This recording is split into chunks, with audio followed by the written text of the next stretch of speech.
प्रत्याशी और सांसद श्री अनुराग शर्मा जी के समर्थन में आयोजित इस विशाल नामांकन सभा में आप सबका मैं हृदय से वंदन अभिनंदन करता हूं और आप सबको यही कहना चाहता हूं कि जिस प्रकार से यह पूरा परिसर खचाखच भरा है, 1 इंच की भी जगह नहीं है, ऐसे ईवीएम मशीन भी कमल के फूल से खचाखच भरने का संकल्प लेकर के आज यहां से जाइएगा। नीचे करो आईडी। आज इस भीषण गर्मी में जिस प्रकार से कार्यकर्ताओं का, समर्थकों का जनसैलाब उमड़ा है, मुझे पूरा विश्वास है श्री अनुराग शर्मा जी झांसी लोकसभा में 2014 और 19 का जो रिकॉर्ड है उसको तोड़ करके नया रिकॉर्ड बनाएंगे और 4 जून को जो 400 पार का लक्ष्य है उसको पूरा करने में बुंदेलखंड आगे रहेगा।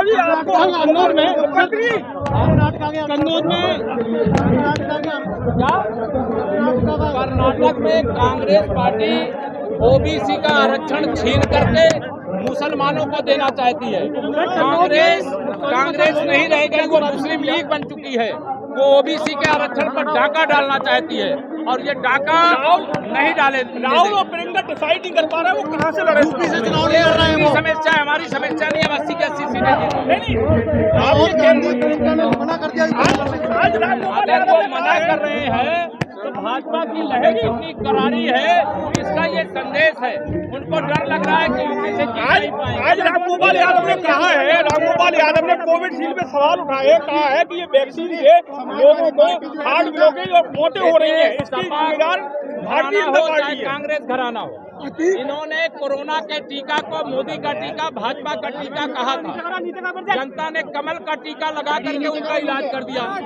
अगर वो ये बोले हैं तो ये समझ लीजिए कि ये देश के वैज्ञानिकों का अपमान किए हैं और जिन वैज्ञानिकों ने तपस्या करके दुनिया भर से हमें वैक्सीन लाना पड़ता था, अपने देश में तैयार किया है, उसका स्वागत अभिनंदन करने की जगह, उनका मनोबल बढ़ाने की जगह ये जो देश जिस क्षेत्र में आगे बढ़ता है उस क्षेत्र में जो काम करता है उसका अनादर। कर्नाटका की सभा का अमित शाह का वीडियो वायरल हो रहा है, वो फेक बताया जा रहा है। उसको लेके मोदी जी को भी सफाई देनी पड़ी और कांग्रेस ये कह रही है कि ये वीडियो सच्चा है, ये आरक्षण और मुस्लिम आरक्षण देना चाहते हैं, इसलिए मोदी जी को बार बार सफाई देनी पड़ रही है। देखिए, माननीय प्रधानमंत्री जी को कोई सफाई देने की आवश्यकता नहीं है। हर देश का नागरिक स्वयं प्रधानमंत्री नरेंद्र मोदी जी है।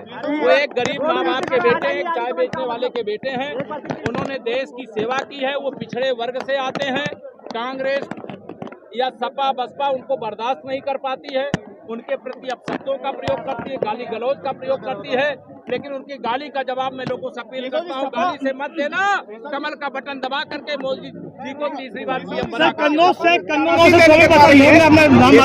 इससे क्या फर्क पड़ता है? कन्नौज में अखिलेश यादव जी हार रहे हैं, मैनपुरी में डिम्पल यादव जी हार रही हैं और यहाँ अमेठी और बरेली में गांधी खानदान जो बपौती समझता था, बता रहे हो लड़ने नहीं आ रहा, मुझे मालूम नहीं है, लेकिन अगर लड़ने आवे तो हराने का मजा ही कुछ हो।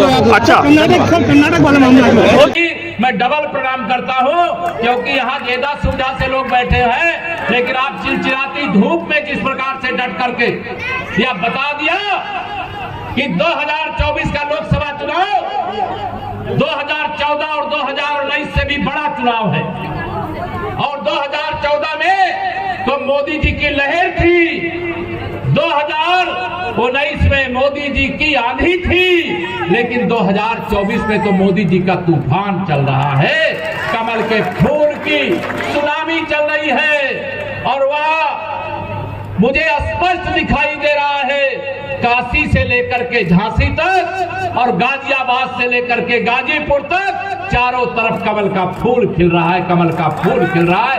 इसकी मैं आप सब कार्यकर्ताओं को हृदय से बधाई देते हुए कहना चाहता हूं, 2024 के चुनाव मुझे आप पर पूरा भरोसा है, मोदी जी को भरोसा है, आदरणीय योगी जी को भरोसा है, संपूर्ण भाजपा के नेतृत्व को भरोसा है।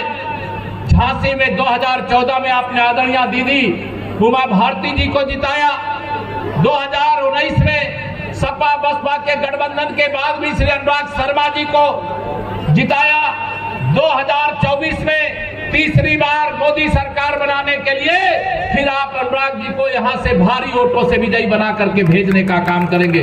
करोगे? दोनों हाथ में बताओ, करोगे? आप जब कमल का बटन दबाएंगे तो वो वोट तो आपको प्रत्यक्ष रूप से अनुराग शर्मा जी को मिलता हुआ दिखाई देगा, लेकिन आपका खिलाया हुआ फूल माननीय नरेंद्र मोदी जी तक पहुंचेगा। माननीय नरेंद्र मोदी जी को तीसरी बार प्रधानमंत्री बनाने का काम करेगा। इस देश के अंदर 2014 के पहले का भारत याद करिए और 2024 का भारत देखिए। 2014 से पहले भारत दुनिया के सामने शीश झुकाता था, गिड़गिड़ाता था। हमारे देश के ऊपर पाकिस्तान जैसा टुच्चा देश, वहां के सैनिक आकर के हमारे सैनिकों का शीश काट ले जाते थे, हमारे नागरिकों की हत्या करके चले जाते थे। लेकिन आपने कमल का बटन दबाया, आतंकवाद का अंत हो गया। बताइए हो गया कि नहीं हो गया? दोनों हाथ में बताइए हो गया कि नहीं हो गया? अभी हम डॉक्टर श्यामा प्रसाद मुखर्जी जी के चरणों पर पुष्पांजलि अर्पित कर रहे थे। वो कहा करते थे, एक देश में 2 निशान, 2 विधान, 2 प्रधान नहीं चलेंगे।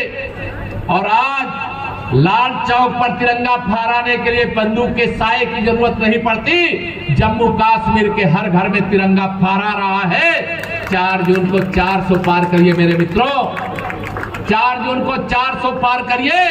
कौन बनाया? वो नारी शक्ति बंधन अधिनियम 2023 बना करके आने वाले समय में जैसे आप अपना परिवार चलाती हो वैसे आप देश और प्रदेश चलाओ।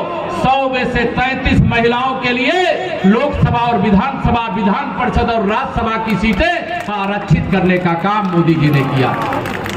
मेरे प्रधानमंत्री जी कहते हैं कि मेरी माताएं बहनें मेरी आज स्टार प्रचारक है।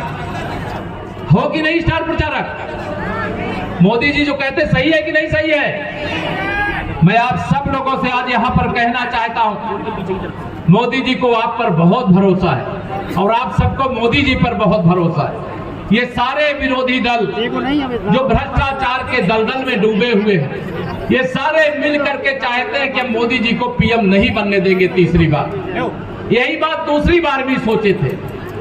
ये दल तो मिल सकते हैं, लेकिन क्या जनता इनसे मिल सकती है क्या? भारतीय जनता पार्टी गरीबों की पार्टी है, किसानों की पार्टी है, माताओं बहनों की पार्टी, नौजवानों की पार्टी है, बड़े बुजुर्गों की पार्टी है। लेकिन सपा बसपा कांग्रेस गुंडे, अपराधी और भ्रष्टाचारियों की पार्टी है। इन पार्टियों के बारे में जब मैं कहता हूं कि सपा को समाप्तवादी, बसपा को बिल्कुल समाप्तवादी और कांग्रेस मुक्त भारत बना दो, हिंदुस्तान की 100% समस्याएं समाप्त हो जाएंगी, क्योंकि यह सारी समस्याएं इन्हीं की दी हुई है। मैं आप सब लोगों को यहां पर यह निवेदन करना चाहता हूं, क्योंकि नामांकन करने के लिए भी जाना है। गर्मी बहुत जबरदस्त है, लेकिन आप गर्मी से घबरा करके नहीं, बल्कि गर्मी का मुकाबला करके जैसे आज डटे हुए हो वैसे 20 मई तक डटे रहना। जो 20 मई तक डटे रहना चाहते हैं बताइए, 20 मई तक उठाओ हाथ। 20 मई तक अपने अपने बूथ पर, मेरा बूथ सबसे मजबूत, मेरे बूथ में पिछली बार से 370 ज्यादा वोट पड़ेंगे और मोदी जी से जो वादा किया उसे पूरा करेंगे। करोगे ना? करोगे तो मैं आप सबसे यही कहूंगा, अभी बहुत समस्याएं बाकी है। इस देश में सामान्य नागरिक संहिता बननी चाहिए। हिंदुओं के लिए अलग कानून है अभी देश में, मुसलमानों के लिए अलग कानून है, एक राज्य के लिए अलग कानून, दूसरे राज्य के लिए अलग कानून। मेरे प्रधानमंत्री जी ने कहा तीसरी बार मोदी सरकार सामान्य नागरिक संहिता लागू करने का काम करेंगे। जो गरीब कल्याण अन्न योजना की गरीब